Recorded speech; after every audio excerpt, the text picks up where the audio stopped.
नमस्कार, मैं कुमार और आप देख रहे हैं स्टार मिथिला। झंझारपुर लौखा बाजार रेलखंड पर महरैल स्टेशन, जिसकी दूरी झंझारपुर जंक्शन से कुल 7 किलोमीटर के आसपास है। इस 7 किलोमीटर के दायरे में दुर्गा पूजा के आसपास ट्रेन का परिचालन होगा। हो सकता है दुर्गा पूजा और छठ के बीच में महरैल स्टेशन तक ट्रेन की परिचालन हो। लेकिन सबसे बड़ी बात यह है, जो जहां 17 मई 2017 को मेगा ब्लॉक लिया गया, आज से 6 साल करीब पहले, और इन 6 सालों में जो यहाँ की प्रगति हुई है, जो इस रेलखंड का जो विकास किया गया है, आमान परिवर्तन किया गया है, वो देखने योग्य है। मैं अभी झंझारपुर हॉल्ट के पास की ये तस्वीर आपको दिखा रहा हूँ अपने चैनल स्टार मिथिला की मदद से। अगर आप हमारे चैनल पर नए हैं तो चैनल को सब्सक्राइब कीजिएगा, फेसबुक पर देख रहे हैं तो वीडियो को लाइक कीजिएगा, पेज को फॉलो ज़रूर कीजिएगा और वीडियो को शेयर ज़रूर कीजिएगा, ताकि आप डिजिटली कम से कम एक्टिव हों, तभी जा कर के झंझारपुर लौखा बाज़ार रेलखंड पर ट्रेन की परिचालन शुरू हो सकती है। क्योंकि 6 वर्षों में क्या यहाँ किया गया है वो आपको समझना अत्यंत ज़रूरी है। अगर आप एक्टिव नहीं होंगे तो शायद अगले आने वाले 6 वर्षों में शायद लौखा बाज़ार ट्रेन नहीं पहुंचेगी। ये मैं अपना अनुमानित एक जो तिथि है वो बता रहा हूं।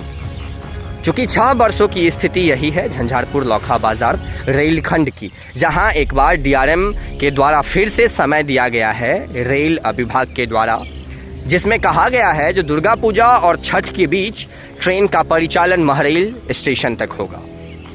संभव है जो पैसेंजर के लिए तो नहीं ही मालगाड़ी पहुंच सकती है, जिसके क्रम में यहां कार्य किया जा रहा है। गति बहुत ही कम जो है वो कम है, लेकिन डीआरएम के द्वारा या फिर रेल विभाग के द्वारा जो झूठी बयानबाजी की जा रही है, इस पर आखिरकार कोई अंकुश क्यों नहीं लगा रहा है? क्या उन लोगों के द्वारा कहा गया झूठ नहीं है? आप देख सकते हैं जो ये किस प्रकार का यहाँ पे कार्य चल रहा है झंझारपुर हॉल्ट के पास, जहाँ दावा किया जा रहा है जो दुर्गा पूजा और छठ के बीच ट्रेनों की परिचालन होगी। तो ये स्थिति है यहाँ की। तो झंझारपुर हॉल्ट के समीप में जितना जाऊँगा आपको वीडियो की उतनी सच्चाई पता चलेगी यहाँ की। लेकिन आप ये देखिए जो किस प्रकार से यहाँ गलत बयानबाजी कर, हवाबाजी कर यहाँ के लोगों को गुमराह किया जा रहा है। 6 सालों में अगर 5-5 किलोमीटर करके अगर ट्रेन की परिचालन की गई रहती तो शायद 30 किलोमीटर की सफ़र हम लोग तय कर लिए होते। 54 किलोमीटर की दूरी है झंझारपुर जंक्शन से लौखा बाज़ार स्टेशन की, जो नेपाल के बॉर्डर के समीप है। ये रेलखंड काफ़ी महत्वपूर्ण है, क्योंकि नेपाल के बॉर्डर यानी कि अंतर्राष्ट्रीय सीमा से मिलती है, लेकिन फिर भी इसको जो है अनदेखा किया जा रहा है।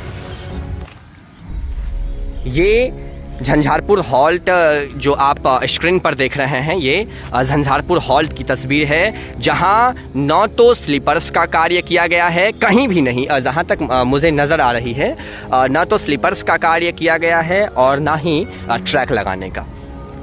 हाँ, ये एक अच्छी चीज़ है जो बीच बीच में लगभग 500 मीटर, 300 मीटर, 400 मीटर, 1 किलोमीटर, इस प्रकार से जो है कुछ कुछ दूरियां छोड़ करके कुछ कुछ जगहों पर ट्रैक का जो है वो फिटिंग का कार्य भी कर लिया गया है, और बस कनेक्शन होगा और मालगाड़ी आएगी।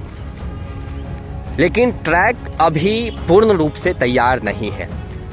लगभग आज से 2.5 महीना पहले झंझारपुर जंक्शन से चलकर और एक गुमटी पड़ती है झंझारपुर जंक्शन से आगे, जो द्वीप के तरफ जहाँ से हम लोग मुड़ते हैं, तो वहाँ तक मालगाड़ी का परिचालन हुआ था। आज से लगभग 2-2.5 महीना पहले मालगाड़ी एक बार आई, ब्लास्ट गिरा करके वहाँ पर चली गई, और उसके बाद न तो इस रेलखंड पर कार्य की गतिविधि तेज़ हुई और ना ही ट्रेन की एक तिथि दी जा रही है जो झंझारपुर से लौखा बाज़ार रेलखंड जो है लौखा बाज़ार स्टेशन तक ट्रेन का परिचालन कब होगा।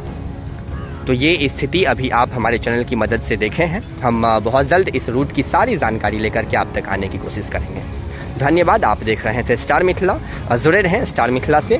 हम लगातार अब इस रूट की आप तक अपडेट देने की कोशिश करते रहेंगे। धन्यवाद।